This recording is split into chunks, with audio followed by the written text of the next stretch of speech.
Hey everybody. I'm your host, John Myers, live from Stillwater, Oklahoma. We have got a great show tonight. It's John Myers. Hey everybody. Gotta have my notes. It's John Myers from the KICKER UnMasked studios. Gotta have my notes. Alternator. Hey everybody. We have fun. Hey everybody. Hit like and subscribe. Right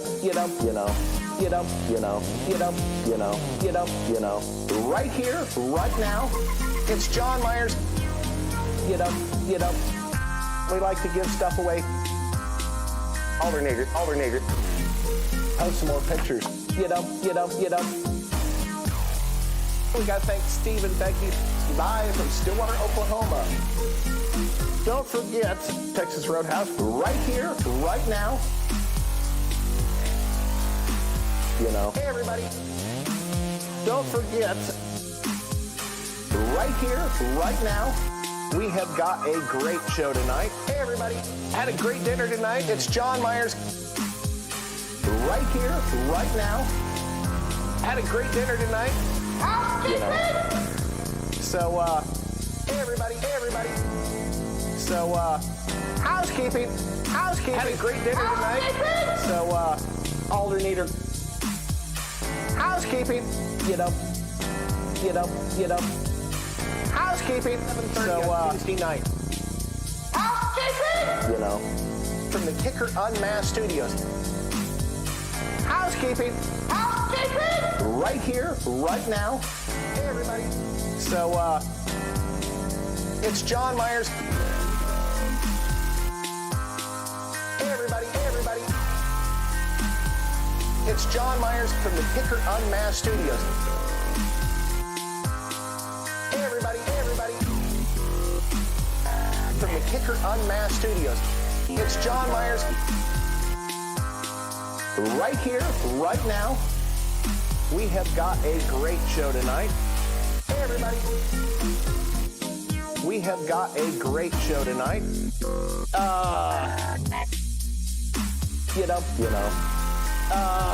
It's John Myers. Hey everybody. Right here.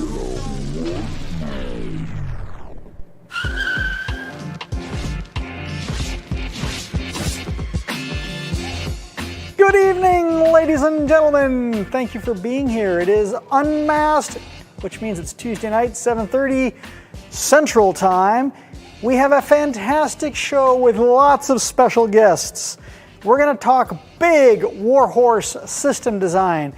A couple of weeks ago, the last show, we talked about daily driver, everybody kind of systems with Warhorse amplifiers.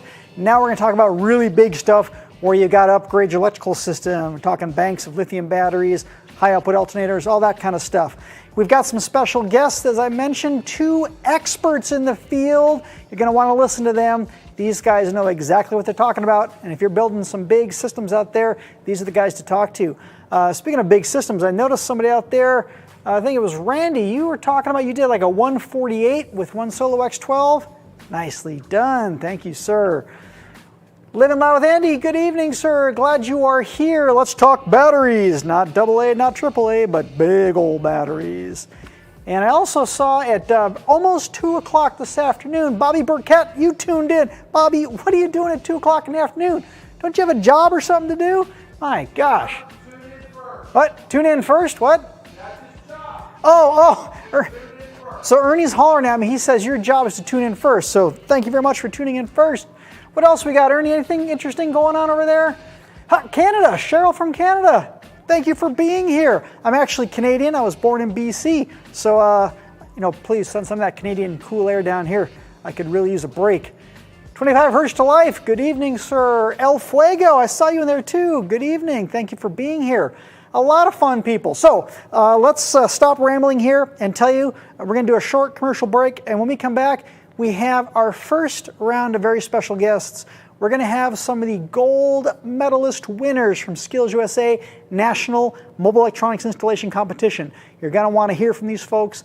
They are the best at what they do, and we're going to spend a few minutes with them. So please stay tuned. We'll be back in about 30, maybe 60 seconds, depending on what commercial Ernie's got queued up. We'll be right back.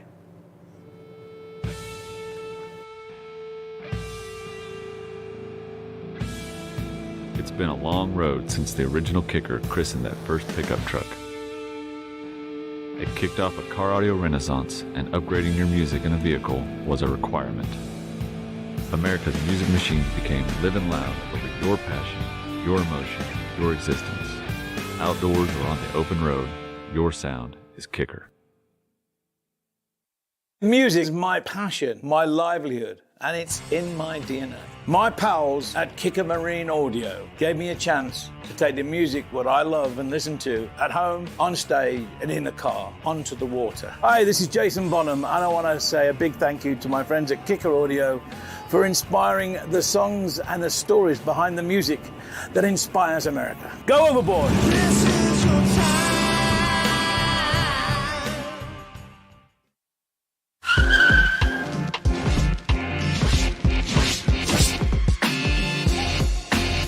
Welcome back. Thanks for sticking around. What is Skills USA? If you've been a Kicker fan for a little while, the last couple of years, you've probably heard me talk quite a bit about it. Jacob has talked about it as well. We got big into Skills USA about 3 years ago, and we've just been getting deeper into it. And I'll tell you, it's a fantastic organization. It is nationwide, and it is a competition organization for leadership skills, technical skills, and everything in between for young men and women who are going through trade school, whether it be at the high school level or the college level. And I say young, there's actually some folks that are older than me that are going through that class, and man, I'm glad they're doing it because I could not. So we have a couple of the gold medalists from the Atlanta event in June, where we had, I want to say there's 24, 26 competitors. So we brought the best on. The first up is Bernie Jean and her instructor, Lee. I want to bring them in first. Bernie Jean. Hey, Bernie Jean. Hello, hey. Lee. Thank you guys for being here. Now, Bernie Jean, you have to speak up. I know you talk softly and you carry a big drum kit with you, but you have to speak up just a little bit tonight. Bernie Jean, can you hear me? Mic check. Bernie Jean, can you hear me? I can't hear you, Bernie Jean. Okay, Lee, we're going to start with you. So, Lee, tell me a little bit about yourself and how you got involved with Skills USA. So, I've been with Skills USA for 19 years now. Wow. 15 years I've taken students to nationals for mobile electronics competition. I was actually in there year number 1 and been going ever since. I've had, I think, 8 top 3s in 15. Wow. So it's been a wonderful ride. These kids are amazing. I mean, Skills USA is a student-led organization, so it's all about them. We give them the tools, yes, and they take it and run with it. Yes. Well, that's great. Thank you for that. And Bernie Jean, do we have your microphone working now? Oh, I can't hear you, Bernie Jean, but can you hold up your medal? Can you hold up your medal so we can see it? Yeah! Gold medal, Bernie Jean! Now, unfortunately, Bernie Jean, we can't hear you, but I got to say that you were also on the podium last year, correct? You were also a winner last year, right? Lee, is that right? Yes, she took 3rd place last year. 3rd place last year, so gold medal this year, and now I understand that she's going to come back next year as well. Is that correct? Her plan is to try next year in post-secondary because, yeah, she graduated this year. She's a rock star. Congratulations. Absolute rock star. Well, you know, when she and I were chatting, I get to do the interview portion, and I got to learn a lot about her. And her family background is just fascinating, and I'm just so proud of what she has done with her work through Skills USA, and she's going to become a world-class installer should she desire to. If she wants to do something else, that's unfortunate because she'll be a great installer. And I know that she's already put a system or two in her personal vehicle because she's already won a bunch of kicker stuff. So I wish we could hear you, Bernie Jean, because I'd love to hear from you yourself. But I guess we're having microphone challenges. So thank you very much for being here. And can you guys hang out for a few more minutes? We're going to bring in Tanner and his instructor as well. Absolutely. All right. Good evening, Bill. Hello, Tanner. Congratulations. Good evening. Hold up your medal. Hello. Tanner, let's see your medal. Yeah, gold medalist. Woohoo! This is fantastic. So, oh, yeah, that's right, because Tanner was in there last year. I was. In secondary, is that correct? This year I was secondary, post-secondary. Oh, this year you were secondary. Okay, okay. So are you going to be back next year too? I don't know at this point. I'm not sure. Undetermined. Yeah. Undetermined. Well, so tell us, Tanner, what has Skills USA done for you as a gentleman? Skills USA has done quite a bit. It's not something exactly that I saw myself getting into at first. As Bill knows, I was a little lenient to join my senior year. I was kind of hesitant on it, but it's just amazing. I mean, there's so many opportunities you get through it aside from just competing. The people that you'll meet and some of the connections you'll make are just, they're priceless. I mean, competing's fun and whatnot, but a lot of the connections that you can take with you, especially like I have into the real world, those are very valuable. And just some of the skills you get, the people you meet, how you learn to communicate, and especially preparing for like the interview with you as part of our competition. That's all very helpful stuff that they offer. Well, you were a very good interviewee, as I must say, both times actually. You were well prepared last year and this year, so it's no surprise to me that you have the gold medal around your neck because you're just fantastic at the portion that I got to judge on. And I know from talking to the other judges that the scores were very, very close, but you pulled it out. I did. I got to give my credits on the interview to Bill. He makes us go through a lot of interviews, and even though they're not the most fun when you're doing them, it does its job very well. Well, Bill, and back me up here, it is so important that when you go into an interview that your skill set, yes, that's important, but the number one thing is we got to click, we got to connect, because if I'm going to spend 8 hours a day with you 5 days a week, I got to like you. What do you think, Bill?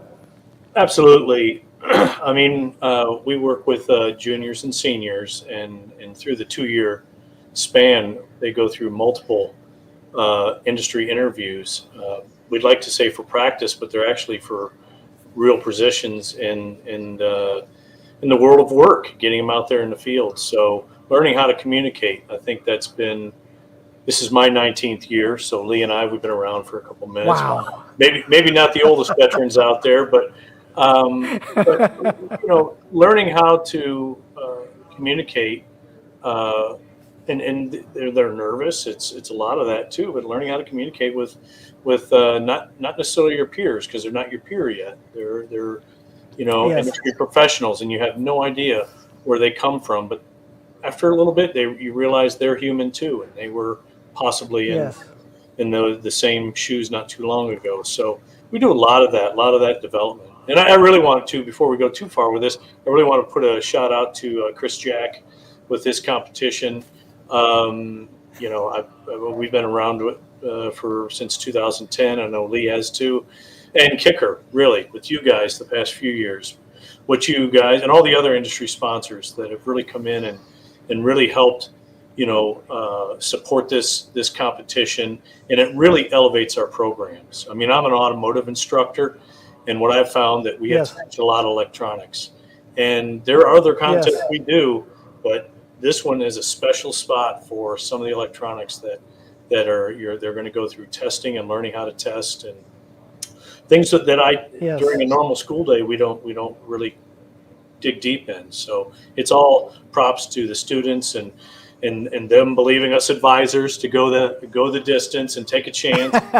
Yes. And we talk a lot about goal setting and things like that. And they're juniors and seniors at that time. You gotta live it a little bit. They're almost at the end of their run of high school, and props to Tanner for taking gold medal as a senior, and then navigating through the college, pathways to find the program again. And we helped him come together in the end, and just he's doing it. So, and props to That's great. The other competitor as well. Congrats to both of you. So, Bernie Jean, are we able to hear you yet? Did we get that figured out?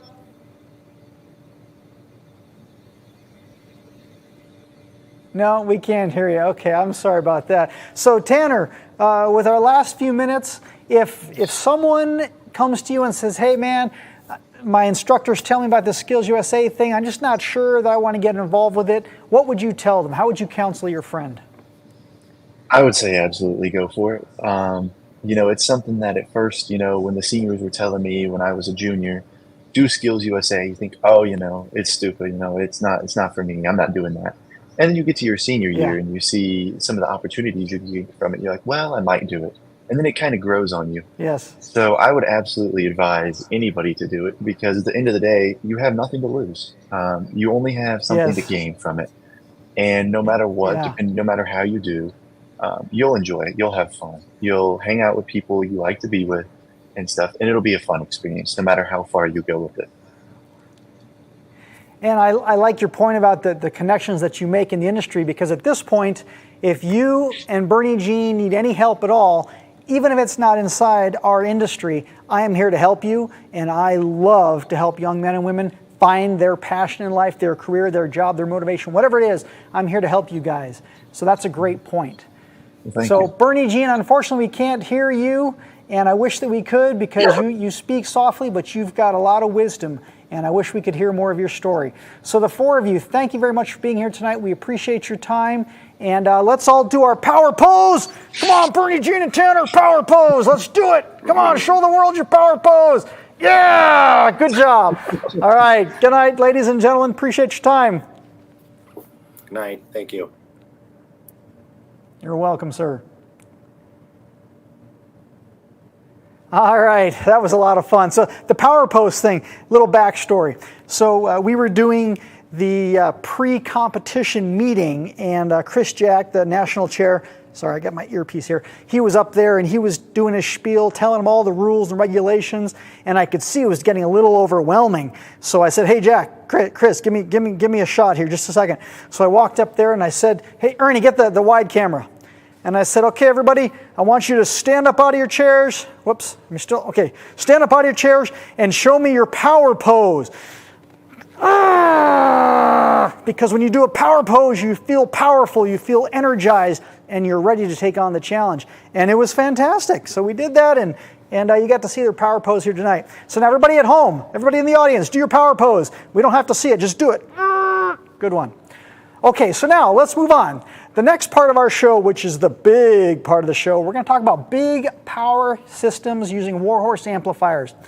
Now, the electrical system in vehicle, it needs upgrades when you're talking high power systems. And the first thing we need to talk about are your batteries. So we're going to bring in Sean from Excess Power. He is our expert on the battery side. And can we bring, hi, good evening, Sean. Thank you for being here, sir. How's it Sean, going? can you hear me? Yes, glad to be here. Good, all right. All right, so Sean, you are the expert. But before we talk straight up batteries, tell us a little bit about yourself and how you got into this. So I'm Sean. I'm the mobile electronics sales manager with Excess Power Batteries, and I also run our competition team. I've been doing audio for probably, I did it since high school, to be fair. Bought and sold stuff on the side, just flipping Craigslist stuff since the very beginning. Loyalists and stuff like that. Kind of started my career off in criminal justice and was doing this until the owner of Excess Power was talking me off and on from competing, and Scotty Johnson, he kept bringing it up. He was like, you want to come work for us? You want to come work for us? And, eventually I came on board, and it was a fantastic decision. I think I've been affiliated with Excess Power now for about 6 years, roughly. I have a awesome work here now. I get to compete. I still compete now. I get to have a bunch of people with me that also share the same passion in different industries, racing, power sports, marine.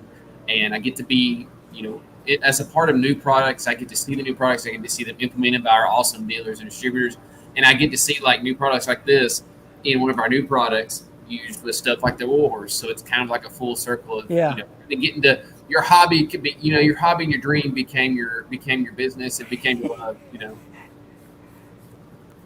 Yeah, for sure. And hey, speaking of this topic, education, were you familiar with Skills USA before we talked about it tonight?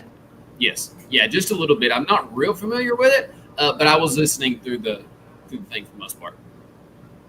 Okay, because just to remind you, you actually gave us some empty battery boxes so Jacob could build our displays, our competition displays. So you are kind of a part of it, and we appreciate that.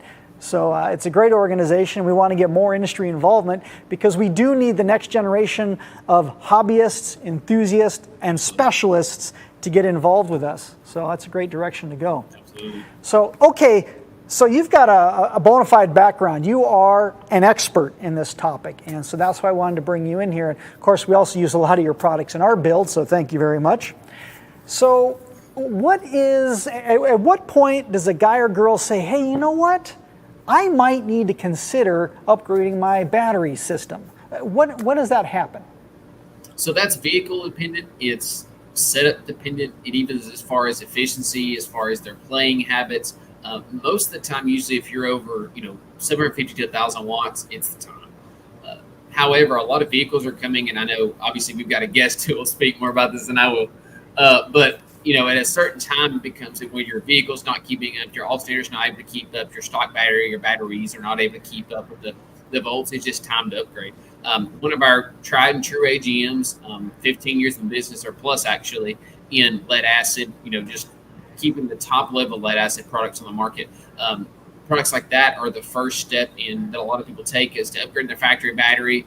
And then it all goes downhill from there to adding more stuff, always improving, always having all sorts of fun, and nothing's ever good enough once you go down this path. We all want to get louder and all want to have more fun, enjoy music longer, clearer, louder for everybody to enjoy. It's kind of a cool thing of being able to do that. And obviously, right at that 1,000 watt range where people start really upgrading. And then obviously it kind of snowballs from there to lithium, to capacitor banks, to obviously products like the Warhorse, where it's like you're taking a commitment by getting such a high quality product, and you need high quality energy storage to match that, to maximize your longevity, your performance, and just your overall investment in your product.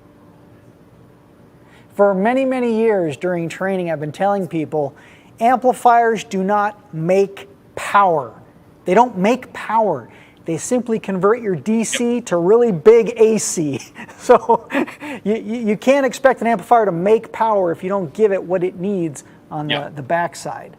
So that's really important. Now, before we bring in our next guest to join the conversation, on the last show, we talked about using a Warhorse amplifier in a daily driver system without having to go to big banks of batteries, lithiums, and alternators, and so forth.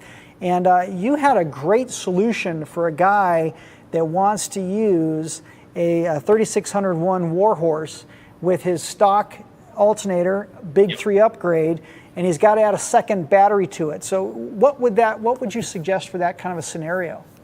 So if they're running factory alternator, assuming they're at a charge point of a standard 12-volt stock charging, I will put an important note that certain vehicles like Teslas come with an inverter setup that charges higher, and that's a specific setup that I, again, recommend a qualified install tech to examine and make sure you're in the right range.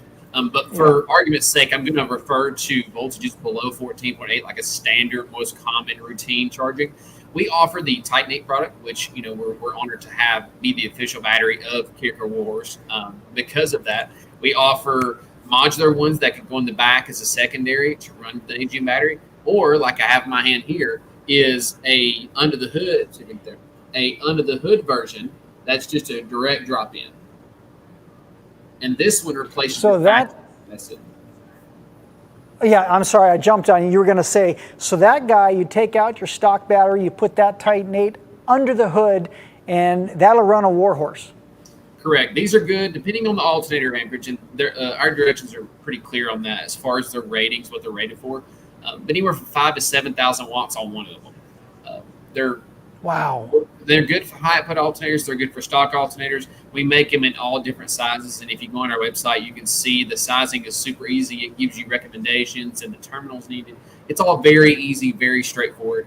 And of course, we have a fantastic network of distributors and dealers that we trust, and including online dealers that sell those. That way, you have a lot of room, you have one battery slot.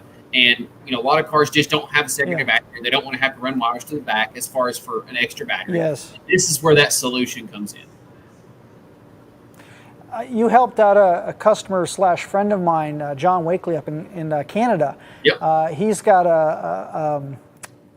it's a Mini, right? He's got a Mini Cooper that he shows and competes with, and he was having electrical problems, and you helped him out. Yep. Yeah, John's a nice guy. So I think he went with the Titan product, right? Yep, he did. Yeah, excellent. That's great. Okay, well, I think that Tony with Mechman Alternators, he's done getting his massage in the green room, so let's bring Tony in. Tony, welcome. Good evening, sir. Hey there. Good to see you. You hear me okay? Yes, you sound great. You sound good. You're good. So wonderful. We've been talking a little bit about starting with a basic electrical system and then building up to a much more powerful system. And the first question I asked Sean was, at what point do you know that you've got to upgrade your electrical system? Now, of course, with your product being an alternator, how does someone determine that? Generally, the customer will notice it by their lights dimming, or that's kind of the telltale sign. But from our perspective, we're fact and numbers driven. So if we see the voltage dropping below the resting voltage of the battery, that's generally your 12.4, 12.7 volts, 12.7 volts. Once you start dipping into the 11s, 10 volts, that is the red zone. That is where you need to back it off. That's where everything goes up in smoke, because when the voltage goes down, the amperage draw goes up, and it starts the chain reaction of everything terrible. Yeah.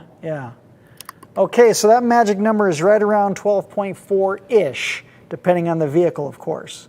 Yeah. I mean, generally, like if you go into like a parts store or something, your 12-volt batteries, they're all going to be resting in the 12.4 to 12.7 range, temperature based and whatnot. So that's kind of a good, if you're doing 14 volts, which whole other topic, but 12 volts, you're good around 12.5 as a resting voltage. So an average car, let's say a GMC pickup or a Chevrolet pickup or a Ford F-150, those are obviously very popular vehicles, especially for big audio builds. What can a guy or girl expect from a stock alternator in a regular half-ton pickup? If it's one of the older half-ton pickups, they started hovering in the 90, 150 or 140, 120 amp range, but now that everything has fuel injection, heated seats, electronic everything, you're starting to see that these like my 2008 Silverado I used to test and R&D and everything, it had a 145 factory. It's an LTZ package, the heated seats and sunroof. So 145 is honestly, it's not a slouch, but these 2020 and up models that are getting super complicated, it's not a shock. It's really not.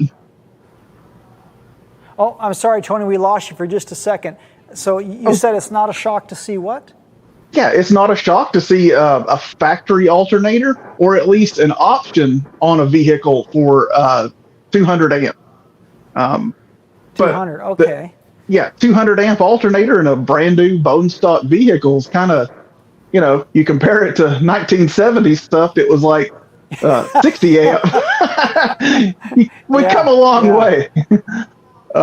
Okay. So it's, and again, back on my truck, when the truck is just started, this is no audio playing, no nothing.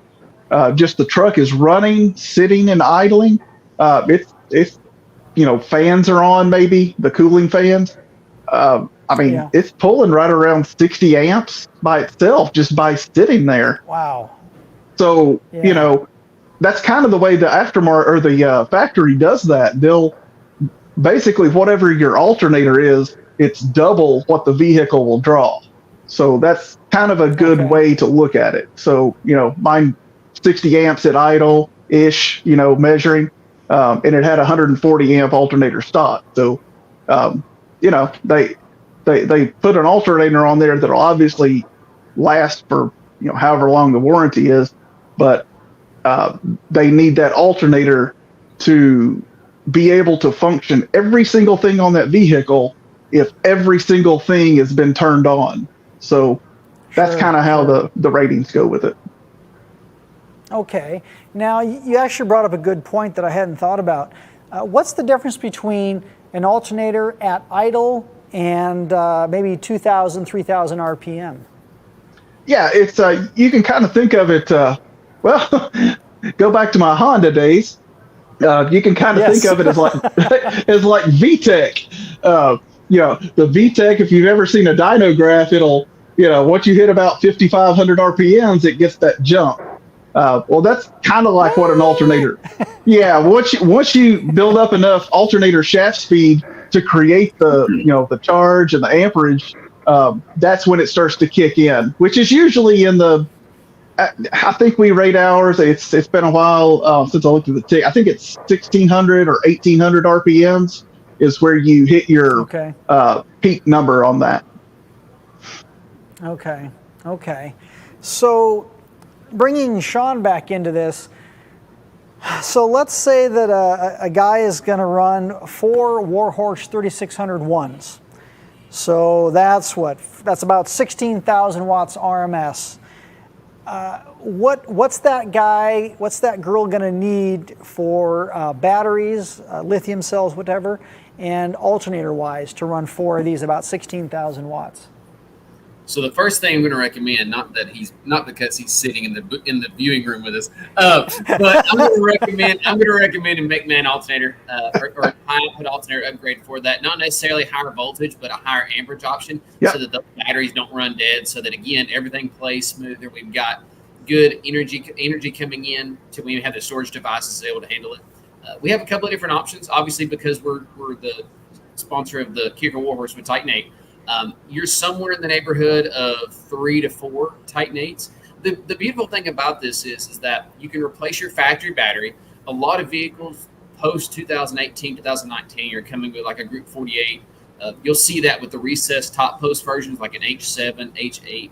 You'll see those very common. In fact, most of the vehicles I've seen at CES last year were 48 series or something very similar. So you can replace that one under the hood. And then with 2 of these, and I'm literally holding up one hand, 2 of these is all the room you need. You just need 2 of these and 1 in the front. And with that, I'm just using an example of a 370. Something simple from Mechman. You've got everything you need. You've got the performance you need. You've got the backing, what you need, and you're not missing a critical link there. Obviously, we recommend sufficient wiring. Obviously, we have certain standards that we like to get. And I know Mechman has certain wiring installation instructions, too, that are important to follow. And as long as you follow those things, you should have no issues with that much war power. Yeah, it's that simple. So, Tony, 16,000 watts, 3 Titan batteries? Or Titan? Sorry, I keep saying Titan. It's Titan. You're right. Okay, so it's not Triton, it's Titan. I'm sorry. It's in like my head. Tennessee Titan, like the Tennessee Titan football team. I keep thinking of the Amber Heard movie, the Triton. Was that a spark plug Triton joke? Is that what you were trying to do there? No, the hood holds all those spark plugs in. We're way off topic now. Okay. So, Tony, what do we need to charge that much oomph? Hey, when you've got the battery power, there's so many ways. It's, you put it back on subwoofer boxes, you ported, sealed, bandpass. There's so many ways you can achieve your goals. With that much battery power, just put if you're just going to sit in a parking lot and play that stuff as loud as you want, all you really care about is the idle output. So you can get away with a 250 amp alternator. A 250 amp alternator will make the same output at idle as one of our 320, 370, 400 amp alternators. So Wow. you have to have the right tool for the job for your need, Yeah. not somebody else's, not what somebody on the internet tells you. You have to do what's right for Yeah. your setup and what you like. Well, you brought up a good point, because there's more misinformation on the internet than there is information. And Absolutely. so if someone watching this is saying, you made me think about stuff I didn't even think about. So how do they get a hold of you, Tony, if they need to talk to you straight up? The quickest, I'm not really a phone person. I like I like having receipts for what I talk about, for everything I tell you that I can do and I can't do. So that would be email. So Tony@Mechman.com. Right off the rip, you can give me your crankshaft pulley diameter, your maximum RPMs, your wattage. You can give me all this, and I've just created a spreadsheet that I can literally just plug these numbers in, and I can make the decision for you down to what color do you want. So, yeah, I'm only as good as the information I'm provided, which I'm sure Sean can relate to that as well. And Tony actually So- did that to me, I believe, 6 months ago, Tony? We were talking about a 98 Explorer. I was talking about different voltage options, and obviously I kind of had an idea that I wanted to run higher voltage. I was running our S6 Titan series. It charges at 15.5. And Tony's like, you could do this, this, this, this, and what color do you want? I'm like, hold on a minute. Yeah. You asked way more questions than I'm aware that you knew. Hold on. And I understand, if you're new getting into this, I completely understand, you're wanting to talk to someone, but you may not know the questions that you need to be asking, or the ones that are important to ask. So if you give me you have to have, it's what do you want to do? I have to know what you want to do and what matters to you, so I can give you the right tool for the job. I'm not just going to give you like a crescent wrench and be like, just figure it out, buddy. Thanks. I want you to do this as efficiently as possible. And you brought up another good point about the installing of it, and Sean mentioned this earlier. When we get to this level of audio build, you've got to have a professional doing this work for you. So how would you quantify that to a guy or girl that just calls you and says, hey, I'm gonna put this 250 amp alternator in myself. Send me some wrenches? Well, thankfully on our website, in the box, we include all the instructions. Although I think people misinterpret our instructions as maybe something you can just go by. It's not that. It's exactly how you need to install it. We set you up for 100% success with our product. Now, how you install it, unfortunately, carries the most points on how well our product's going to do in your application. Yes. You don't put the right size belt. You put grandma's lamp cord on the power wire. You don't. You can only fight physics so much, and it is what it is. We're not trying to downplay your installation skills. We're not trying to downplay your knowledge. We want you to succeed. You have our product, and you have us for 2 years under warranty. So, we love you as a customer, but we don't want to have to hear you every single week with a new problem. We want you to love our product and forget about our product because it's doing exactly what you need it to do. And support us, word of mouth. We love word of mouth. I love, browsing through the Facebook groups and, Mechman, mention here and there. And, that's what I like. I like the real world display of, man, this product works. I just listen to them. Yeah. And I've got a dedicated email folder of should have listened to Tony on my computer at work. And And I thought Sean might end up being a member of it when, the external regulator versus the voltage boost harness we have. But again, Sean's a professional. I realize that, he knows what he's doing. So, it's but it's so many times, you get those guys that are just like, I need 400 amp alternator.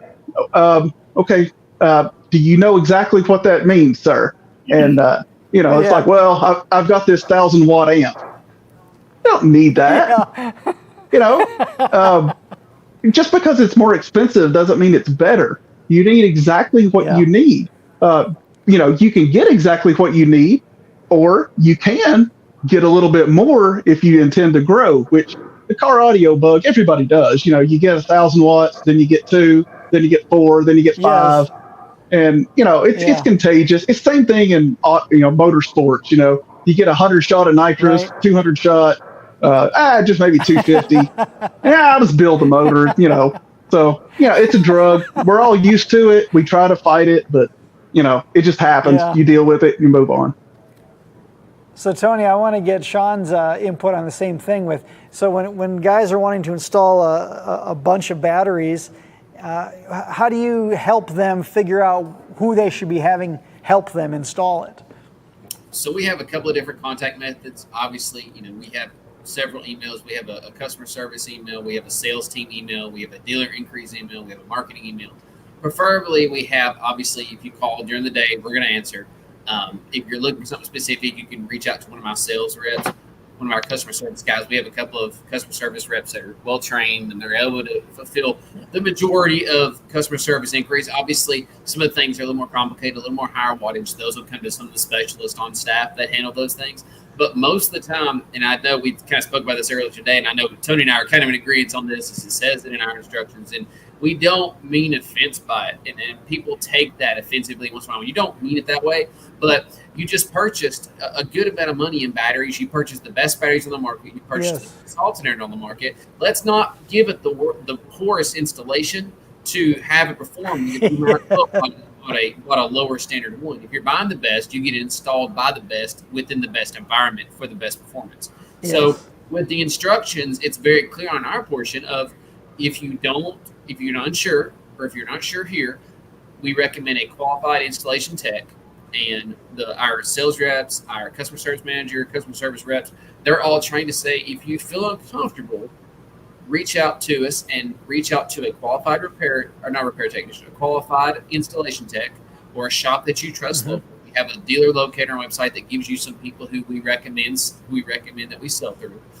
But also a lot of it is just like we spoke about upgrading and going down the rabbit hole of batteries being able to handle up to 20,000 watts in our X-Max series, and just the massive cranking ability that our batteries have and possess is our batteries become smaller, but yet our power becomes bigger. Just like amplifier footprint. Look how small the Warhorse is sitting on the table there. Yes. It's just like anything else. And then, all the alternator company like Mechman has to try and keep up with our battery needs, and then we have to keep up with amplifier needs and vice versa. So we're all stuffing so much more energy capacity and power and translation into these products. So it's more important every time we increase every time we push the boundaries to ensure that those connectivity points are good, that the install's done right, because I'd say the margin for error is less the higher wattage you go. The more investment is higher. Yeah. The same why you 100% 2024 car and you never change the oil. It's the same idea of that level of commitment. And a lot of people can do it themselves. A lot of people have no problem doing it, but there is absolutely, and I will say this again, there's absolutely nothing wrong with having an installation tech do the setup for you so that you know it's done right. And we're happy to recommend that too. Yeah. That's great. Couldn't have said it better. It's something we always talk about too in our trainings, the KICKER trainings, is if you're not really confident in your abilities, please contact us. We've got a lot of ways that we can help you. And if you're a consumer and you just need to go to a qualified dealer, a KICKER dealer, go to our website. We've got a drop-down menu. Find someone in your area that can really help you. There's so many methods because, like everyone here in this conversation, we want our customers to be successful with our product. And the only way to guarantee that success is proper installation. Yep. That's all it's all we can do. So that's a great point. Well said. I also want to bring up the worst thing that you guys have seen with your product. You're going through Facebook, you're looking at some pictures, you go, oh my God, how did they do that? Or maybe they contact you for warranty and they say, you know what, this thing just bulged. I don't know why it bulged, but I need a new one, please. So tell us some of your stories, guys. You good, Sean? Go ahead. So I have to tell the story I told you earlier. It's you know, if that man had a birthday party at 65 years old, I'm going to that birthday party. He's just so friendly.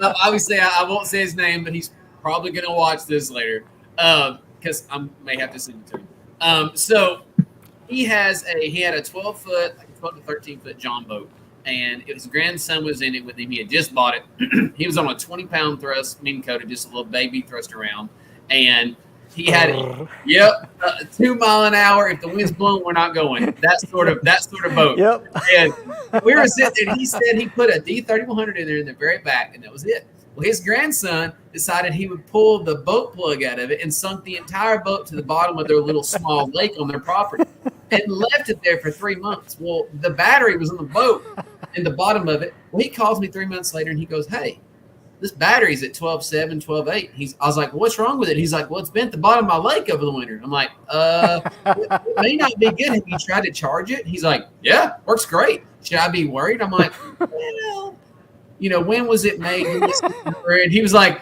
oh, there's no label on this battery. I was like, oh, they're probably at the bottom of the lake.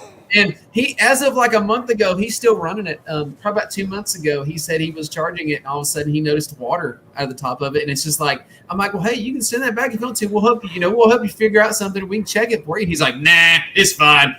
It's working. I'm just gonna leave it alone. And it's fun stuff like that you look back on. That's like, that's the reason why you use the cutting edge best lead acid products if you're going that route, is because I'm not going to warranty it if you dunk at the bottom of the lake. But let's just go ahead and put that up there before somebody sends me a snippet saying, well, Sean's going to cover a warranty that I sunk the boat. That's right. So you keep that right on there and don't stop. So like I said, it's situations like that where obviously we don't rate it for that. But at the same time, that's why you buy a product that's such a high-performing product that it's made to withstand pretty harsh environments. I hope that's kind of a good example. That's great. No, that's good stuff. Hey, Tony, before you share your story, I just realized we've got folks with questions, and they would like to have some answers. So I'm going to stop ignoring our questions, and let's go ahead, Ernie, and bring up the first question, please, since I've been ignoring our audience all night. Jason, good evening, Jason. Thanks for being here. Question for the guests. How are we seeing lithium batteries rated for high underhood temperatures? Special chemistry or just lots of thermal insulation? So we have in our instructions, a temperature range for every battery product and lineup that we offer. We also have certain products like our heat wrap, which is just a very high quality heat wrap that surrounds the battery, because there are certain vehicles, and I know Tony and I have spoke about this, like Tahoes and Jeeps, that just get insanely hot under the hood. And to be honest, it's hard to justify any unprotected battery being under the hood of some of those vehicles, as hot as they get, with as little airflow as they get. It's just an environment for failure with that much heat for that long period of time. It's just really rough. So a lot of it is chemistry. We do offer LTO, which is our lithium Titan 8, play on the name, oxide batteries, which is one of our lithium products that is our lithium under the hood compatible version. We do give those ranges. It is a combination of the rugged style housing that we use. These are all injection molded. They are very hard. They're a very good, strong case. But also it has a lot of our proprietary thermal insulation inside, as well as just how we rate the products and the range that we rate them, not to mention the accessories you can have if you do have a specifically hot spot that a battery wouldn't go in. Hope that kind of answers your question. I know there's a lot to that to unpack, but that's kind of the 30-second rundown of what that is. And I'm sure there's more information on your website if they want to go deeper. Absolutely. Okay, next question, Ernie. Brian Gary. Hey, Brian, we had coffee. Well, you had tea. I had coffee this morning. Most new cars have computer-regulated alternators and will cause the check engine light to come on and other problems if you change it. How do you get around this problem on these cars? Good question, Brian. Check engine lights. Well, I think he means check battery light, because there's a difference. We get that mix up a lot. Most of the time, it will cause a check battery light. If it causes a check engine light, it's generally because you left the MAF sensor out of the intake tube and may not run right or whatever. I've had any experience at all with that, but that's kind of what happens. But how we get around it, as usual, Chevrolet generally makes things easy. We have ways to. It's not really bypassing it. It's just a way of telling it to not worry about what's going on at the alternator. It's doing alternator things. The Ford, well, I'll go ahead and jump on the Dodge Mopar, like your Hondas with that old, with the ELD style setup. It's something like something load detection or whatever. There's no way that I know to 100% bypass that unless we completely build the alternator with a Chevy GM style regulator. And that will cause your check battery light to come on because you're not reusing the factory plug. Everything will charge perfectly fine, but the bulb, the little battery light will be on in your vehicle most of the time. So a black Sharpie will turn that off. Yeah, I mean, and it's one of those things. It's not an insult or anything, but if you have a 20-year-old vehicle, there's a good chance they already have the ABS lights on, the check engine lights on, the airbag lights on. But by God, if that battery light is on, that is a deal breaker. And what can you do? It's what are your priorities? If that's a priority for you, that's great. Yeah, that's great. That I understand completely. That's fine. But then you get into the ones like the Ford, and most of these newer ones, GM is like this as well, but it's easier to bypass. They use what they call pulse width modulation, which makes me sound intelligent saying it, but it's not really that at all. It just means it's a frequency in a duty cycle, basically. So I'm kind of the Ford guy. I'm not brand loyal. I like anything that starts on the first try. It's my favorite vehicle. I have a Ford Mustang, Chevy truck, had a Jeep with a Chevy motor, have a old Cuda Mopar. So, I just like cool cars and cool stuff and stuff that works. But I've been trying this on my Ford for a while, and I can actually get 16.5 volts out of a factory Ford regulator, and it's kept the battery light off as well. So, but it's not working on all of the Fords. So there's something I gotta do some more work on. I've got a few out there in the wild that customers are testing. Most of them say everything works great, no battery light, but every now and then I'll get a battery light or it just battery light randomly comes on, then goes back off. So it's typical Ford. I like Ford stuff, but they have they'll do something for 2 years and then change it. They'll do something for 1 year and then change it. Whereas Chevrolet, you can buy a 1996 alternator for a Tahoe and it'll fit on your 2020 Tahoe. Hey, Tony, thanks. That's a great answer. You don't need a dome light when you got a check engine light. That's all I'm saying. Yeah, exactly. You gotta, it's that glass half full kind of thing. Innovation. And some of these bass knobs have really bright, numbers on them. Yeah. Hey, Ernie wants me to ask you, Tony, if that image of the 3 alternators will make a check battery light come on. No, not at all. No, okay, good. That's on my personal vehicle, a 2008 Chevy Tahoe or a Chevy Silverado that has the 2-pin voltage control on it. That's actually the vehicle that I did the vetting on all the frequency and the duty cycle. And, we can bypass it with a little bitty. We actually have a controller box on the website that you can, for like $100 or something like that, you can use it on your factory one or these. And you can set your voltage with your factory voltage regulator anywhere from 12.5 resting voltage of the battery up to 15.5 volts. So, where at one time the 2-pin regulator, the GM's got kind of a bad rap because, the voltage was swinging all over the place. Well, now you can use it to your advantage. You can just control it. And there's no check battery light, and you get all the voltage you want. And, it's kind of a win-win-win. And I sought out that product because before, customers would purchase a 370 amp alternator when the 2 pins first came out, and they were like, man, my voltage is still just swinging all over the place. And we're like, well, yeah, that's GM's computer telling it what to do. They're like, well, man, I don't like that. What can I do? And we would have to have them send it in. We would change the regulator to a 4-pin, send it back to them, and they would just have to deal with the battery light. I was like, man, that's really inconvenient for the customer. It slows us down when we have to tear the alternator down and work on it. And I was like, man, what can I do to make this easier for everybody? And I was like, well, there's some of these boxes out there, and they're just it's a pulse width box. It's not really anything crazy. I said, but what we need is to make it as easy as possible for the customer. So if I can put this together with a complete wiring kit, quality connectors, instructions, and just make it, and I've got this down to where it's a 2-wire connection. You connect it to a 12-volt key-on source, like a remote from an amp, and then you connect a ground wire. That's it. And you can control the voltage from your cab, and no check battery, and it works on all 2005 up GM trucks, SUVs, cars, anything with the GM 2-pin. And that's on your website. Yeah, it's been a really hot seller.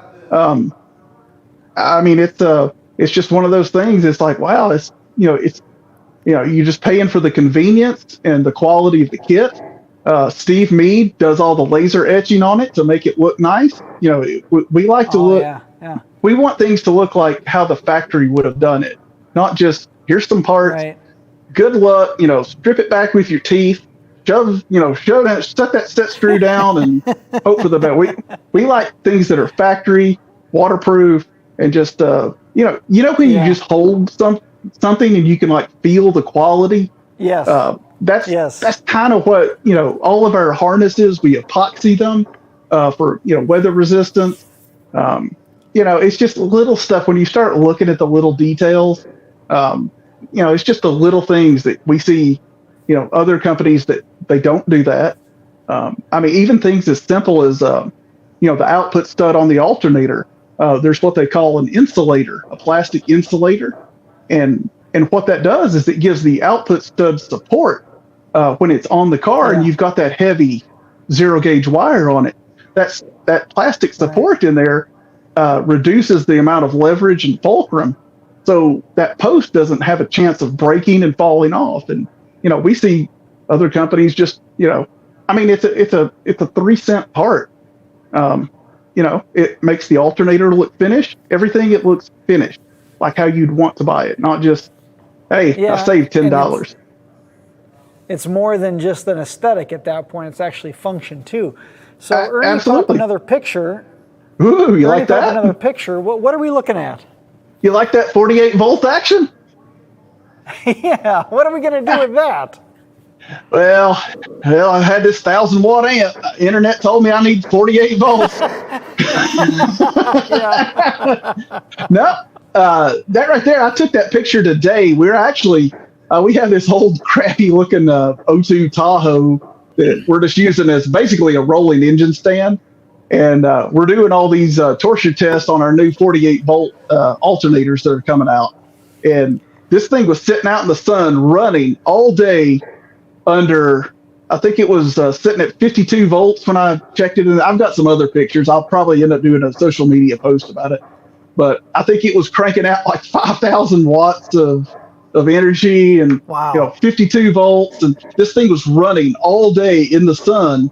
And it also had like a heat lamp load bank as well on it. So, I've got a video I haven't released yet. This thing's in the bay running. One of our awesome tech guys is over there like welding with it. There's some heaters going on with it. This thing is set up to be like in the big picture. We hope to have this set up as like a kit you can buy that will basically be like a mobile off-grid type of situation. Like you literally just wow, okay. You literally just take an engine from take an LS from a junkyard. They're all there. Small block Chevy, whatever. The parts are plentiful. They're easy to work on.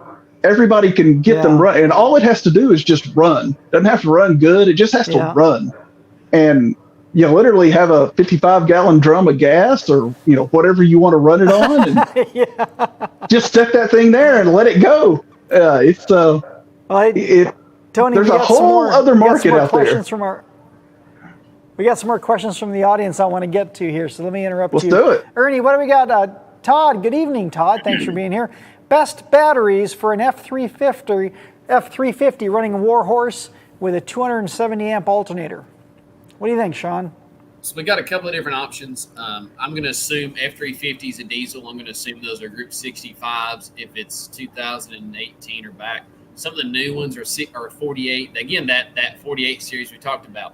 A lot of them are kind of a crossbreed. Kind of depends on. I need to check the site to tell you exactly which one. But just for argument's sake, let's call it the 65.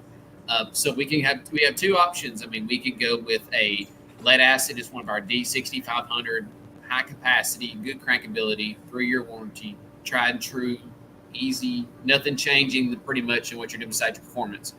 With two of them, or we can do one lead acid D6500 with one cat bank, which is very in the same casing. Say basically a big. You remember the old days of the 1.5 10 farad cat bank days? Same idea, but 500 of them in a housing. They are under the same casing. Good for about 5,000 watts. Think about it the same idea of as load sharing. It buffers, like think about heartbeat, high ups and high downs, where you get the battery's biggest discharge or recharge or biggest task is starting. So if you think about a cat bank, it buffers that load up and down. So it keeps them going as high and going as low. So that's a great option. Like I said, a lot of it depends on which one you want to go with. We also have Titan 8 series, which is our Power S5 6500. Again, we have several different options for depending on what the customers want to do. Because again, one Warhorse is generally going to come into 2 Warhorses and then 3 Warhorses. Yes, that's right. And now you're reaching out to Tony going, hey, I got like 7 Titans and I need another alternator. And he's big alternator stuff. And then we just tell you, just bridge it down to 1/4 of an ohm. It'll take it. Why not? Sure. And one of the big things we love about Titan 8, to be honest, is that these are good for up to 300 amps of input amperage each. So if you've got twin Power S5 65 on the hood, you're effectively good for up to 600 amps of charging. Now that would be considered overkill, to be honest with you, but that's a beautiful setup, especially if you're working with Tony, you've got like a 370, 400, 270, whatever you got, like I said, in the situation. There's a lot of different options to be able to do, but to be honest, that's a perfect setup for something like that. Okay, thank you, Sean. There's another question. Aaron T, that's not me.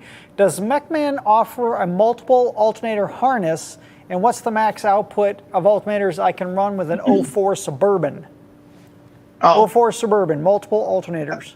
04 Suburban, that's like going to McDonald's and asking if they have a Big Mac. You can run 1, 2, 3, 4 alternators on there. They make kits for it. But again, this is one of those things where you don't know to ask the question.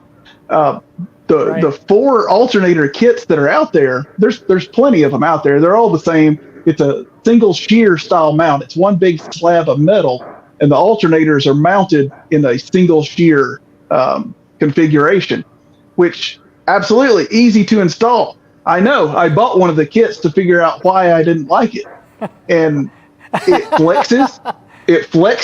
It's a good kit if you're on a budget, but you get to a point where you have these alternators, the alternator bracket just becomes an alternator holder. It holds the alternator. it doesn't necessarily harness all of the power, because if the belt is slipping and it's flexing, you're not getting all the power you can out of those alternators. So a 6 rib belt, which is on, all of these, it can only do so much. And when you're basically just having a bracket hold the alternator and not put it in the correct position for the belt to get the right grip on that side of the drive pulley, you start to lose efficiency. And the bottom alternator on these always overheats, and then heat rises. So the heat goes up to the top 2 alternators and gets them hot. Whenever that gets hot, your amperage goes down, or amperage output level can go down, your volts go down, and it turns into a alternator holder. What I did is take everything that I found I wanted to do, and I made a triple kit that puts all 3 alternators on top. The one that you saw, the green alternators, that's my truck. Yeah. That's our bracket. There's no other bracket like it on the market at all. Like not even close. But there is, if you go to these shows, you'll see belt dust and gold colored pulleys and shiny pulleys on all those alternators and types of brackets because they're slipping and flexing. I daily drive this truck. I literally beat the crap out of this truck every day. I tow Jeep with it. I tow cars with it. And there is 0 belt dust on these alternators. And there's about 7,000 watts of audio in it as well. So imagine how much this truck is hating life with 3 alternators pulling it. It'll pull about 620 amps, I think, is what the audio can clamp. So it's pulling a car, going uphill, foot to the floor. You can imagine how much all this is just absolutely hating life. But that's what I did this for. I want to torture test it, because if it can survive me, then it, in a perfect world, again, back to the installation. If you do the installation correct, you'll have the exact same results, and you won't be on, Facebook complaining about it. All right. Thank you, Tony. Next question, Ernie. Still, we got a few more folks waiting for answers. Overkill Customs, good evening. Thanks for being here. Sean, what's the difference between the Titan 8 and the X-Max? So our Titan 8 is still, I hate to use this term, but this is our Rolex series. The Titan 8 is our cream of the crop, best performing in my opinion. It's the under hood compatible version. It's the direct fit 12 volt or 14 volt or 16 volt version. It's very, very resilient to periods of under discharge, over discharge. It's made for the most rugged environment possible, and it's by chemistry, by the question previously about the thermal insulation, it is the creme de la creme of our batteries. To be honest, it is my favorite lineup that we have. It's the tried and true version. It's been in the market for 4+ years now, and again, the vehicles that you see in the dunes, deep in the forest, just wherever you look, these batteries are out there being used, and they're doing an amazing job. You cannot go wrong with the Titan 8 series. The X-Max, on the other hand, was made as a higher capacity, cost-effective solution to folks looking for more amp hour, higher wattage, and only in a standard 12 volt. Now, the important thing to know on that is that the X-Max has voltage amperage limitations. So certain sizes have a maximum of the amperage they can take, whereas it's much less in comparison to a Titan. Like this can take 300 amps alternator. So you've got a couple of different constraints. The X-Max is also not under hood compatible. The X-Max is not meant to, from that thermal insulation standpoint, to withstand that Tahoe, that Jeep style heat that Tony was really speaking about, as far as how much heat is generated by that much alternator being less than 6 inches from a battery edge. There's a lot of things like that we created that out of a desire just to give our customers a very cost-effective entry-level solution. That, by the way, the X-Max comes with a 4-year warranty, which is our new warranty standard for X-Max to be able to do that. That was released this year. We have a couple of different sizes. So to give you a quick rundown, we have a D1200 size casing. So that's a 1200 size, very small, just a little bit bigger than this. It's very similar, smaller than like a Group 35, if you're familiar to it. That one's good up to 10,000 watts of a retail of around $600 to $700. That's again 45 amp hour. We've got the next one is in a Group 34 housing. It's the XMAX 67. It's getting ready. I think it releases this next week, actually. It's good to, again, around that, get close to that 15,000 watt range, 67 amp hour, tried and true Group 34, which I joke that the Group 34 battery is the LS of engines, because it's like Group 34 is so common in so many standards and platforms. You can find them, and the casing is so cross-usability aspect-wise. They make mounts for it. They make brackets. We make terminal blocks for it. It's just tried and true. Most of these Chevys are running 34s. It's just a common battery, to be honest. That, again, is a 4-year warranty. And then we've got the one that we released at Christmas, which is the XMAX 90. You guys may have seen it. I know it's been one of our hottest-selling products of the year. It is up to 20,000 watts. It's got a real skeleton look to it. It's got a DIY look to it. Like I said, up to 20,000 watts, 4-year warranty, up to, I think we rated that one for up to 600 amps of charging now. So, again, that's awesome. If you got a set like that, you could run a whole litter of Warhorses. You're going to have a stall. Yes. Out of Warhorses. From like a stall. I wanted to catch that. Like I said, there's a lot of opportunities with the XMAX series. But again, if you're looking to have that stock replacement, one battery up front, which is, to be honest, is where most people are at in the overall scheme. The people that want to run the 3600, but they don't want to fill up the back full of batteries. They want a single battery that's install tech or themselves, if they feel like doing it, can replace that AGM 48 from the factory and replace it with a Power S5 4800, maybe even with an alternator from Mechman, and that's it. They pick it up. Yeah. That's it. They don't have to worry about anything or adding another battery or taking up spots or trying to find a place to put one, or it's in the way, or they've got a 2023 that they paid a good amount of money for. They don't want to stuff a battery in the back because that's where they're putting their sporting equipment, that's where they're putting their groceries, and they don't want to do that. That's completely understandable. So we've created solutions for all different demographics in our market, all the way from the heavy base heads to the people that compete like I do, all the way to the people that are running a truck box on 1,000 watts that are looking at something like a Warhorse as that Christmas or that Black Friday upgrade, and they're trying to make those decisions without impacting their daily life. And that's kind of what we try to hit as far as our plethora of markets. Yeah. Guys, we have just a few minutes left. I want to take one more question, and let's see, who's the lucky question? Clint Black. Good evening, Clint. What qualifications should a consumer look for when paying for a car audio system installation? Great question. What qualifies a shop to do the work on your car, Tony or Sean? Who do you look at? I've just generally found myself just going to straight Google reviews. Those are Google reviews. I know they can be fudged and whatnot, but you can tell. Yeah. But it's just track record. Look around your area.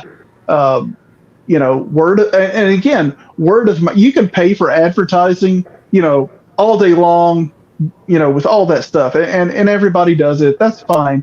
But if you go to like these car shows, audio shows or whatever, and you see a vehicle that you like, or you see the details that are important to you, I would ask that person, where did you do this? Or, what would you, if you had a shop do this, what was the shop? Or if that customer or that person you're talking to physically did the install themselves, you don't have to insult them by saying, hey, how much would you do mine? Maybe they don't want to work on somebody else's. But you could ask them, who do you, judging by your standards of what I'm seeing, who would you recommend to do this? That's the way I approach things. Slamology. You go to a show like Slamology and you walk around, you look at those amazing vehicles. Hey man, who did your system? Can I get their information? Done. There's no better way. And I'll say this too, and I completely agree with Tony. I'm gonna name drop a dealer who I have amazing amount of respect for. They were in the Kicker booth at Slamology that we talked about this. So Pro Audio Center, they had a smart car there. It was a beautiful setup. It's somebody like that who obviously our dealer locator has licensed dealers on there. They're vetted as far as resales and everything. They're set up as a legitimate shop. They have to go through those hurdles depending on the state. But a lot of times I'll use that, and I'll also go on their Facebook page, and I'll use, people like Mobile Toys, Pro Audio Center, just to name a random few of people who you go on their website, and it's like, or their Facebook page, and you're like, oh my goodness, these are not just installs, these are transformations. Yes. These are like just works of art, rolling works of art, like Pro Audio Center built there, like I've seen Mobile Toys build.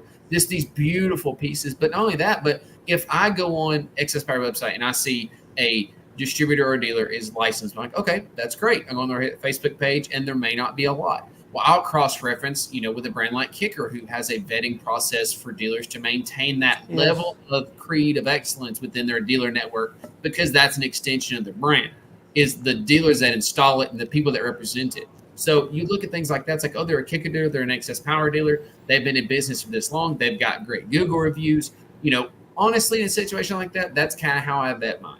And from personal experience, and performance pieces too, because I'm always buying weird stuff that I probably shouldn't be buying as far as vehicles and marketplace. I was talking to Tony about it last night, and I'm like, Tony, where do I find this? And it's like, that's the process that I took of who do I vet? How do I do this vetting process of finding somebody qualified? Because again, you got the highest quality Mechman alternator you can buy. You got the highest quality battery. You're sitting staring at a Warhorse with a stack of wire in front of you, and you don't want to give this to somebody who may not have the best track record or isn't an authorized dealer.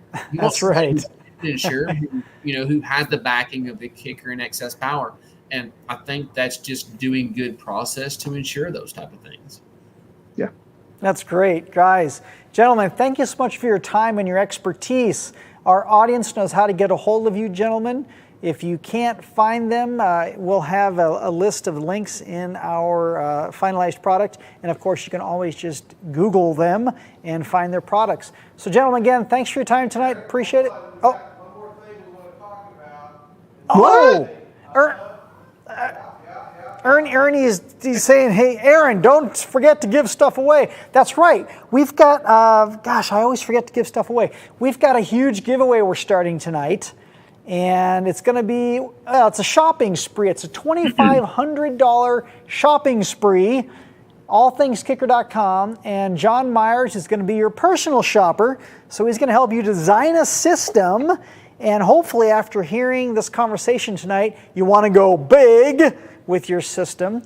And so, we're having a great giveaway starting tonight. And I'd like to add in there too, Access Power wants to do a battery that is pretty much unilateral ability to be installed, pretty much any alternator within reason or any sort of charging system. We want to give away an SB500-34, which is that 4,000 to 5,000 watt cat bank in a Group 34 housing to the winner as well. To again show that level of work between the brands and getting you started off on the best foot with the best power possible. Hey, Thank you, Sean. That's fantastic. Can I chime in as well? Go ahead, Tony. Go ahead.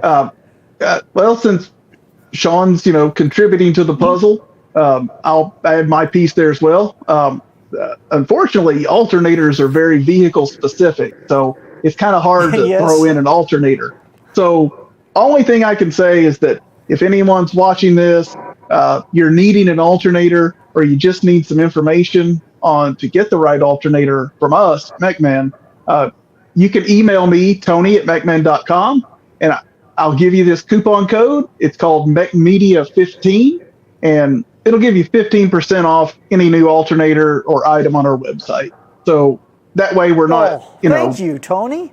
Nobody with a Honda Accord will get a Tahoe alternator. You can get the part you need for your vehicle. But Tony, that's great, and they get your expertise too, right? Well, I wouldn't say expertise. I can just give you the buffet and let you pick what you want. Oh, gosh. Please narrow down the choices. Oh, my God.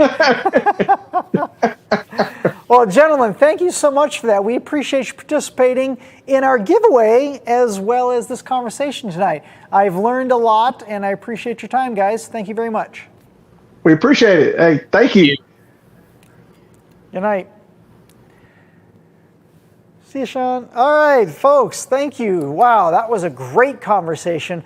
I always learn stuff when we have guests on. It's just so educational and course, I'll probably have forgotten most of it by the time I get home tonight because it's a late night, but always great to talk to the experts in the field. So that great giveaway starts tonight, so you want to be sure to register. And I think it's at our normal registration. I think it's scrolling down there. So be sure to register, and you can register multiple times. So for you guys that know how to program bots, no, just kidding, don't use bots. It's a political season, so don't do that. But yeah. They want to know how to enter our big contest. Well, isn't that scrolling at the bottom of the screen here? No, this is the big one. Okay. So so it's kicker.com/giveaway. Kicker.com/giveaway. That's where you need to. We're going to wrap this up on October 15th. Sorry, Ernie's blah, blah, blah. So it's a 2-month contest. So you're going to have 2 months to enter this contest multiple times. And it is, again, kicker.com/giveaway. And that's how you enter to win. And again, it's $2,500. You also get a power plant from our friends at Excess Power, and Tony's going to give you 15% off the alternator and accessories that you need to make all that stuff work together. So that's a huge giveaway. All right, Ernie, can I move on now? Okay. All right, so Ernie said I can move on. All right, so what do we got up next? We've got something new that is releasing today, and I want to show you guys what it is. Ernie, can you pull up my laptop? I want to share with the audience what is launching today.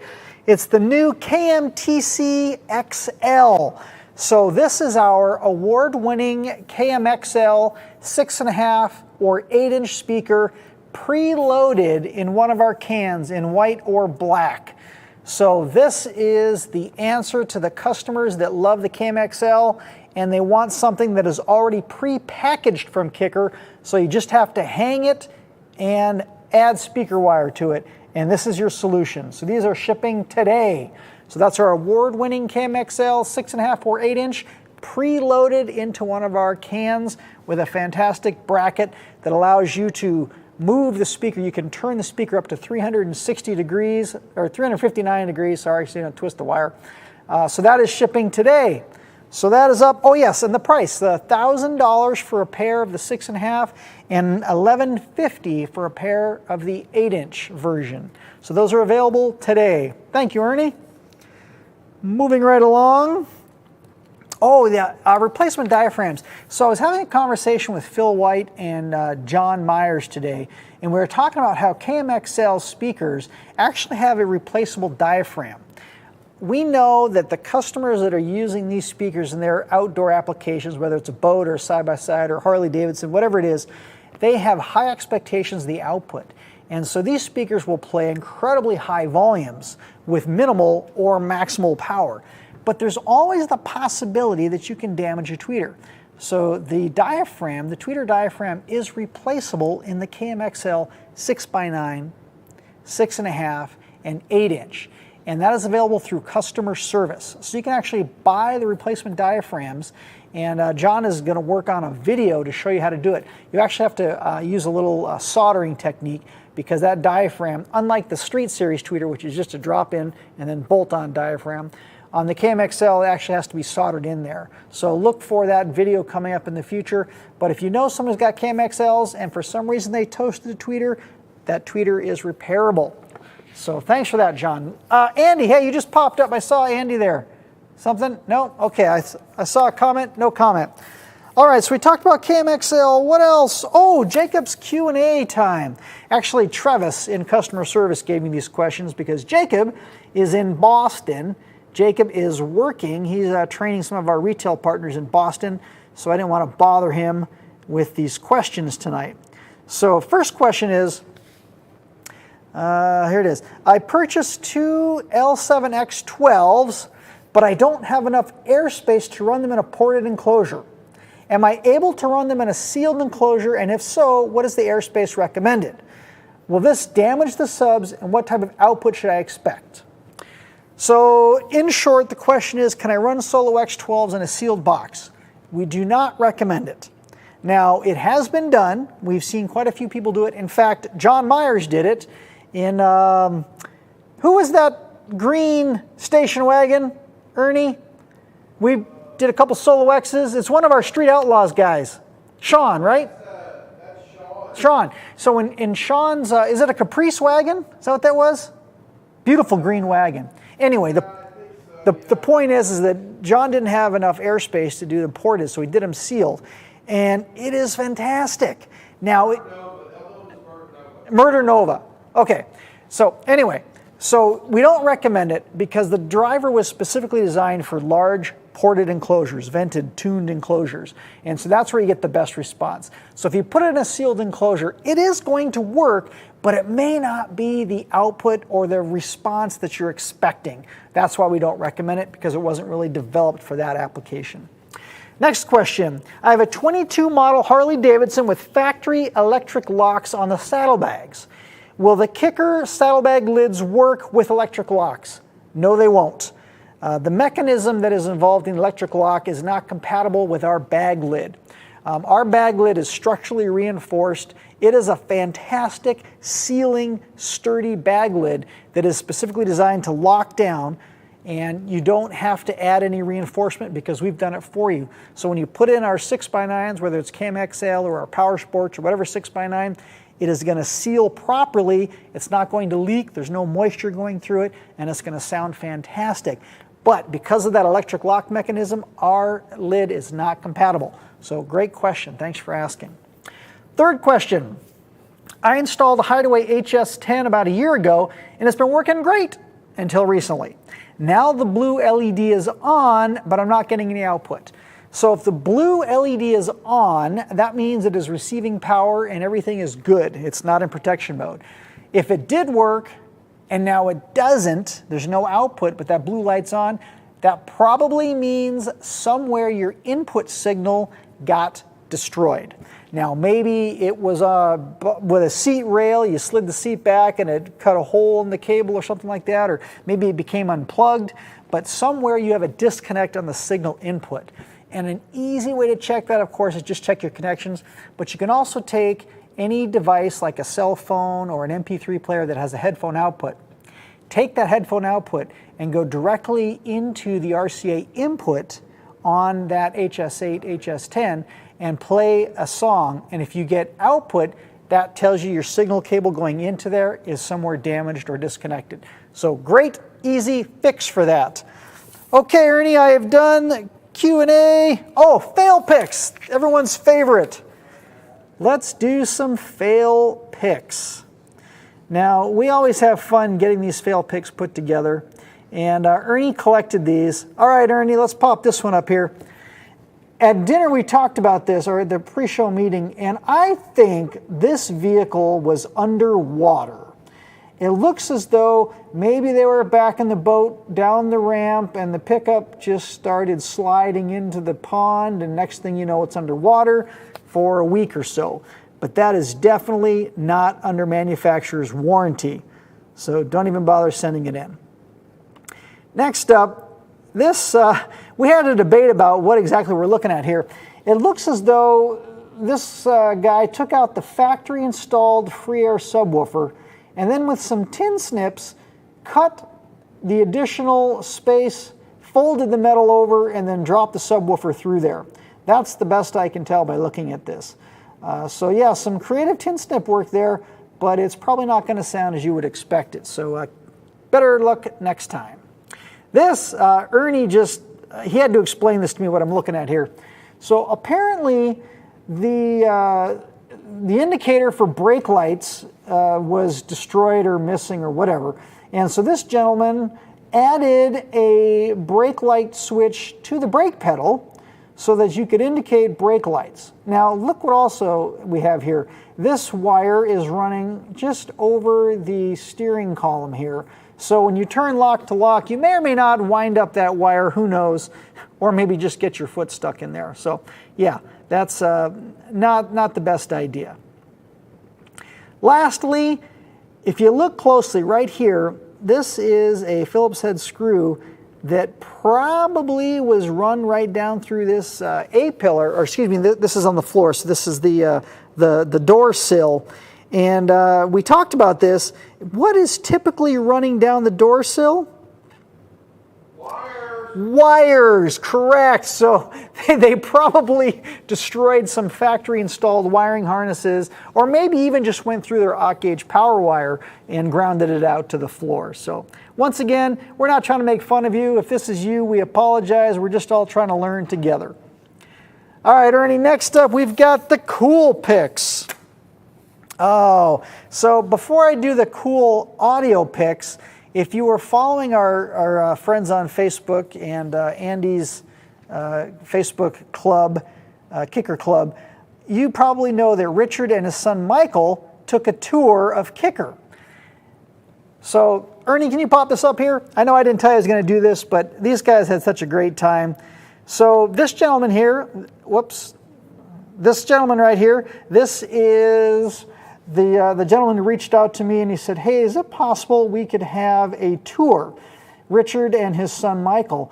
And I said, you know what, yeah, I'm going to be available, so come on up, let's take a tour. So we took them through the building, we saw all the highlights, all the fun spots, we got all the way to the back, took a bunch of pictures with the sign, the old sign, and then of course the Bronco. Now Josh Fletcher is such a gentleman, he dropped what he was doing and he gave us a fantastic demo with the Bronco.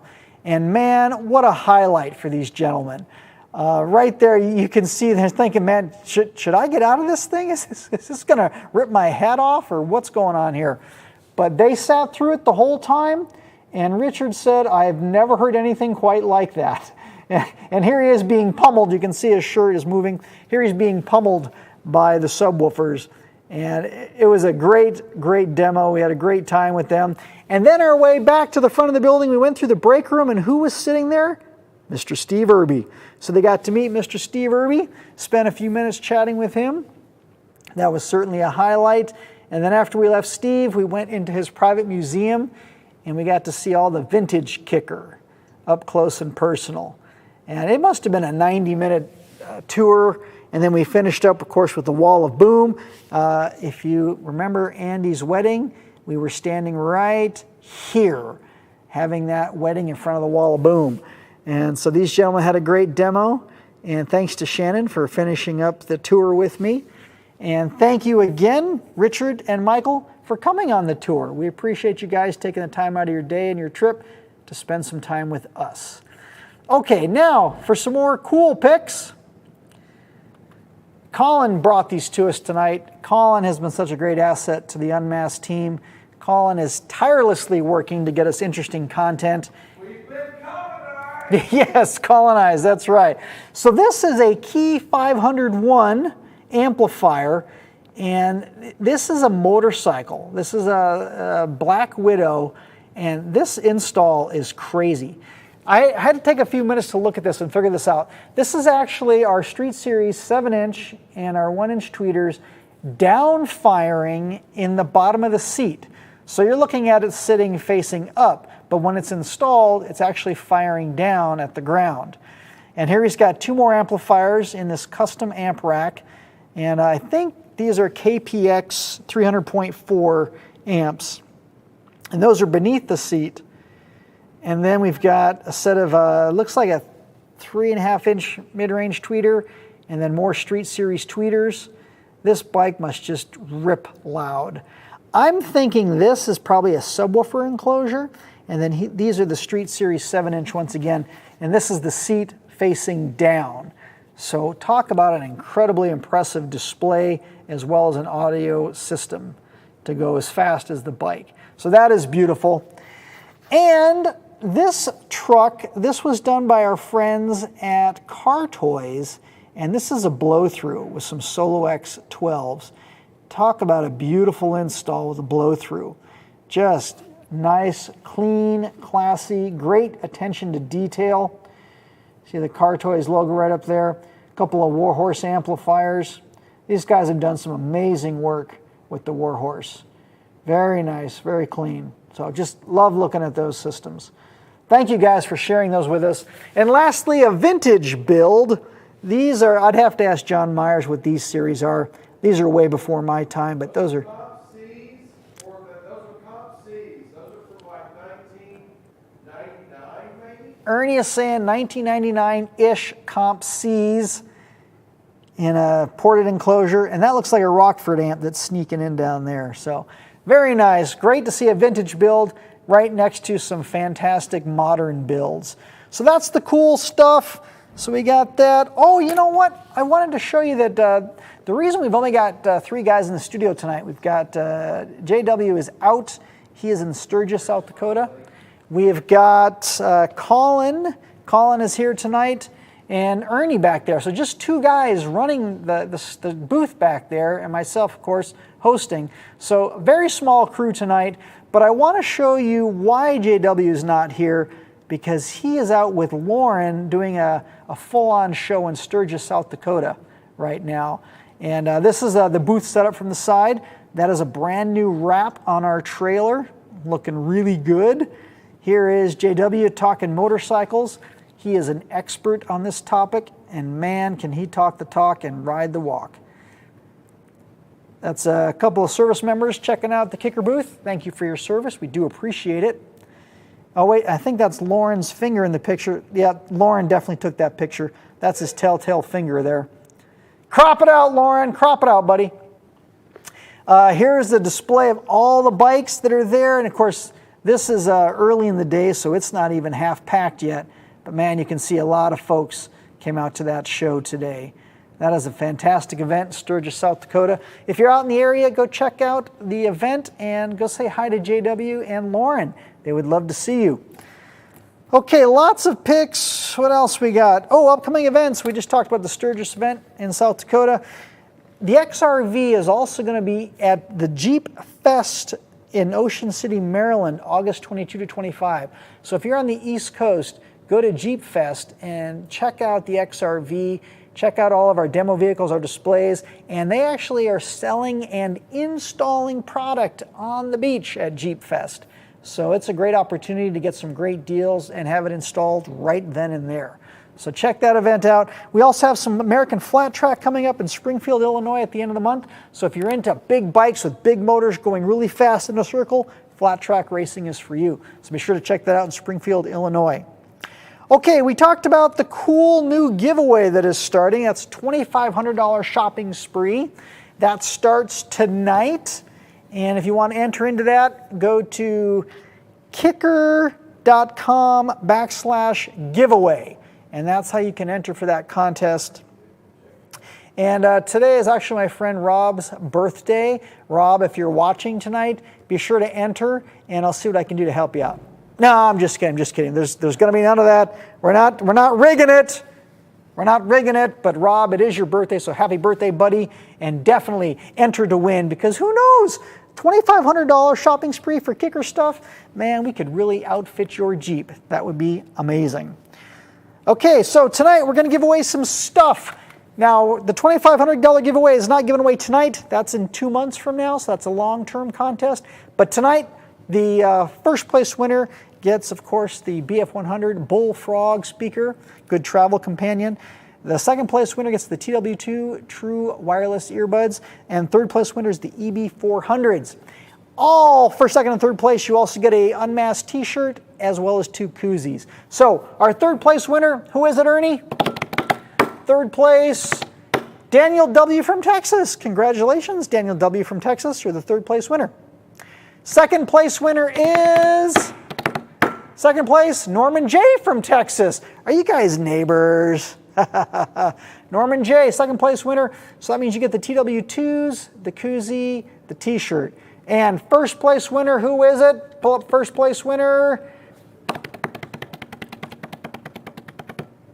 Andy S. from Tennessee. Congratulations, Andy S. You are the first place winner, so you get the Bullfrog, the t-shirt, and the 2 koozies. Ladies and gentlemen, thank you so much for being here tonight. We do appreciate your time and your attendance. Our Skills USA winners, congratulations once again. Thank you all for a fantastic competition. We do hope to see you next year in Atlanta. Chris, Jack, thank you for your part. You are definitely the heart and soul of the mobile electronics installation competition. We do appreciate you, sir. And Andy is doing a show tonight. So Kicking It with Andy, the after show is coming up tonight. Oh wait, no, I'm sorry. Living Loud with Andy is tonight. I confused you. You have so many things going on, Andy. I apologize. But he is doing his show next Tuesday, Kicking It with Andy, 7:30. He's got our time slot next weekend. So be sure to check him out. And our next show is August 20th. And we're going to have a different host because, you know what? I need to go away and do something fun for a change. So we're going to bring in a different host for that next show. So ladies and gentlemen, thank you all for being here. It is such a pleasure to spend Tuesday nights with you. We appreciate your time and your attendance, and we'll see you on the next one.